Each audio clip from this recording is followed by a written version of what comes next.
Hi friends, இன்றைக்கி பார்த்தீங்கன்னா மாங்காய் ஊறுகாய் தாங்க செஞ்சுருக்கேன். வாங்க எப்படி பண்ணலாம் பார்க்கலாம். ஃபஸ்ட்டு மாங்காய் நல்லா கழுவிடுங்க. கழுவிட்டு ஈர துணியை வச்சு நல்லா தொடச்சி எடுத்துருவோம்.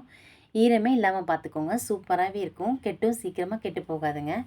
நான் இதை சின்ன சின்னதாக கட் பண்ணி எடுத்துருக்கேன். நீங்கள் உங்கள் சேஃப்க்கு என்ன சேஃப் வேணுமோ அந்த சேஃபில் கட் பண்ணி எடுத்துக்கோங்க. சூப்பராக கட் பண்ணி எடுத்துட்டேங்க. அந்த கொட்டை மட்டும்தாங்க இருக்குது, மற்றபடி சதையை ஃபுல்லுமே எடுத்துட்டேன்.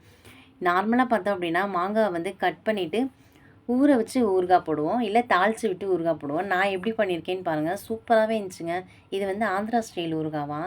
கண்டிப்பாக ட்ரை பண்ணி பாருங்கள். எனக்கு ரொம்ப பிடிச்சிருந்துச்சி. ட்ரை பண்ணிவிட்டு எப்படி இருக்குன்னு சொல்லுங்கள். பிளாஸ்டிக் பவுலில் போட்டு வச்சுக்குவோம். போட்டு வச்சுட்டு ஒரு ஸ்பூன் வந்து உப்பு போட்டுக்குவோம். இது பார்த்திங்கன்னா கடுகும் வெந்தயமும் போட்டு வறுத்து அரைச்சிருக்கேன். அது ஒரு ஸ்பூன் போட்டுக்குவோம். மிளகாப்பொடி வந்து ஒரு 2 ஸ்பூன் போட்டுக்குவோம். எண்ணெய் ஊற்றிருக்கேன், நல்லெண்ணெய் ஊற்றிருக்கேன். நல்லா சூப்பராக ஃப்ளேவர் கொடுக்குங்க. இந்த மாதிரி கண்டிப்பாக ட்ரை பண்ணி பாருங்கள். நல்லா கிளறி விட்ருங்க.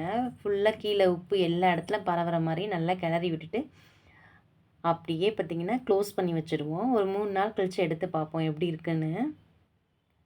3 நாள் ஆயிடுச்சுங்க. எப்படி இருக்குன்னு பாருங்கள். சூப்பராகவே இருக்குங்க. கண்டிப்பாக இந்த மாதிரி ட்ரை பண்ணி பாருங்கள். இந்த வீடியோ பிடிச்சிருந்தால் லைக் பண்ணுங்கள். கண்டிப்பாக சப்ஸ்கிரைப் பண்ணுங்கள். தேங்க்யூ ஃபார் வாட்சிங். பாய்.